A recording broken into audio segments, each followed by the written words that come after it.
अगर आपके पास ज्यादा पैसे या ज्यादा कनेक्शन या डिग्री नहीं है तो क्या आप दुनिया में कोई इंपैक्ट डाल सकते हो और can you change the world? And Steve job ने इसी बात को प्रूव किया, यस यू कैन।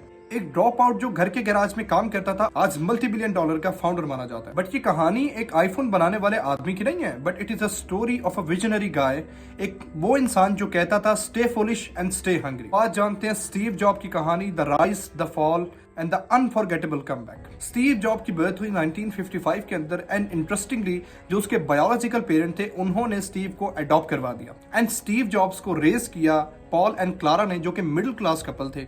बट उन्होंने स्टीव को हमेशा एक चीज सिखाई, what ever you do it with passion. बचपन में काफी ज्यादा शरारती बट अ क्यूरियस गाय, एक क्यूरियस बच्चा होता था। जब पूरी क्लास बैठ के लेक्चर सुननी होती थी तो सम टाइम ये कंप्यूटर का सर्किट खोल के चेक कर रहा होता था जब इसे टाइम मिलता था बाद में कि इसके अंदर है क्या। स्टीव जॉब की दुनिया नॉर्मल नहीं थी बट एक इमेजिनेशन से भरी हुई थी। स्टीव ने रीड कॉलेज ज्वाइन किया एंड वहां पे उसने 6 महीने के बाद ही ड्रॉप आउट कर दिया क्योंकि उसको ये लगता था कि वो अपने पेरेंट का पैसा वेस्ट कर रहा है। उसने कॉलेज छोड़ने के बावजूद भी सीखने की लगन को कम नहीं किया। उसने उसी कॉलेज के अंदर कैलीग्राफी की क्लास लेना स्टार्ट की बिकॉज वो उसे इंटरेस्टेड लगती थी और वो उसे सीखना चाहता था। एंड बाद में जब हम ये देखते हैं कि एप्पल कंपनी अपने पीक पे आती है तो हम उसके अंदर एनिमेशन देखते हैं कैलीग्राफी की, जो कि स्टीव कहता है कि मुझे अपने इंटरेस्ट से पता चली थी। 1976 के अंदर स्टीव जॉब्स और स्टीव वॉजनियाक ने मिलकर एक गैराज के अंदर काम स्टार्ट किया एप्पल कंप्यूटर्स के ऊपर। लेकिन बाद में जब एक उस चीज को बना लिया और डेवलप कर लिया तो पूरी दुनिया को शौक लगा कि एक स्लीक डिजाइन कंप्यूटर या लैपटॉप किस तरीके से हर घर का हिस्सा बन सकता है। सब कुछ परफेक्ट चल रहा था और एप्पल अपनी टॉप पे था। लेकिन 1985 के अंदर एक ऐसा ट्विस्ट आता है जो कहानी को बिल्कुल चेंज कर देता है, जब स्टीव को उसकी अपनी कंपनी से निकाल दिया जाता है। आप इमेजिन करके देखो कि आप एक घर बनाते हैं और आपको उसी घर से निकाल दिया जाता है। उस वक्त जॉब टोटली टूट चुका था लेकिन उसके बावजूद भी उसने सरेंडर नहीं किया। सबकी तरह जहां हम कहीं ना कहीं अपनी जिंदगी में लॉस्ट हो जाते हैं, स्टीव की जिंदगी में भी एक ऐसा पॉइंट आया जहां पे वो कंप्लीटली लॉस्ट हो गया जब उसे उसकी अपनी कंपनी से निकाल दिया। लेकिन उसने उस टाइम को अच्छे से यूटिलाइज किया और फिर दोबारा एक कंपनी बनाई जिसको दुनिया पिक्सार के नाम से और नेक्स्ट के नाम से जानती है। पिक्सार ने एक मूवी प्रोड्यूस की जो कि थी टॉय स्टोरी, जिसने आने वाले टाइम के अंदर या उस टाइम में एनिमेशन की दुनिया को टोटली चेंज कर दिया। बाद में जब एप्पल ने नेक्स्ट को खरीदा तो स्टीव जॉब्स वापस आ गया। इस बार he was not just back, he was better, smarter and unstoppable. ने एप्पल को रीलॉन्च किया with iMac, iPod, iPhone and iPad से। बट अब हम सब जानते हैं कि किस तरीके से iPhone ने कम्युनिकेशन का तरीका टोटली बदल दिया। स्टीव ने सिर्फ एक प्रोडक्ट नहीं बनाया बल्कि उसने आने वाले फ्यूचर का एक डिजाइन बनाया।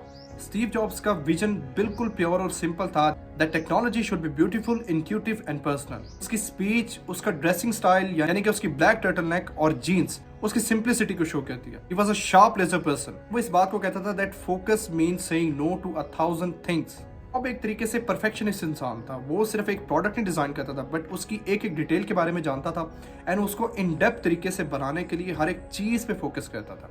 स्टीव जॉब की पर्सनालिटी का एक और ट्रेड था which is reality distortion feel, जिसका मतलब है एक ऐसा कैरिज्मेटिक इंसान जो अपने लोगों को या अपनी सराउंडिंग को या कंपनी के लोगों को ऐसे इन्फ्लुएंस करे ताकि वो जो काम नहीं कर सकते वो उसको कर सके with in a limited time, यानी कि एक टारगेटेड टाइम सेट हो एंड आप लोगों को इस तरीके से इन्फ्लुएंस करो जो एक काम 2 महीने लेता था वो 2 हफ्ते के अंदर हो जाए। And that is the biggest real and jest of Steve Jobs, जो कि उसकी कंपनी के जो एम्प्लॉयज थे उनको पुश करती थी और परफेक्शन पे जाने के लिए। 2011 के अंदर स्टीव जॉब की डेथ हो गई just because of cancer. But अगर आप आज भी आईफोन यूज करते हो, मैक यूज करते हो या पिक्सार की मूवी एंजॉय करते हो तो आप स्टीव जॉब्स की लेगेसी का एक हिस्सा हो। आप भी अपनी जिंदगी में ये बात फील करते हो कि आपने अपनी जिंदगी में कुछ काम नहीं किए या आपने कुछ मीनिंगफुल स्टेप नहीं उठाए, तो याद रखना दुनिया में जितने भी बड़े लोग हैं उन्होंने भी स्क्रैच से काम स्टार्ट किया था।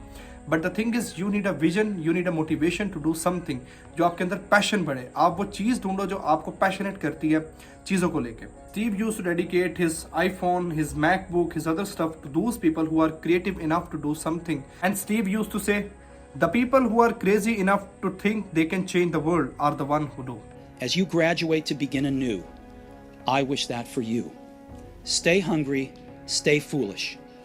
Thank you all very much. And so that is the story of Steve Jobs. अगर आप और जानना चाहते हो definitely read कर सकते हो वॉल्टर आइजैक्सन की लिखी Steve Jobs. That is the video. I hope you like the video. So if you like it, please thumbs up and मिलते हैं फिर आपसे नेक्स्ट वीडियो में।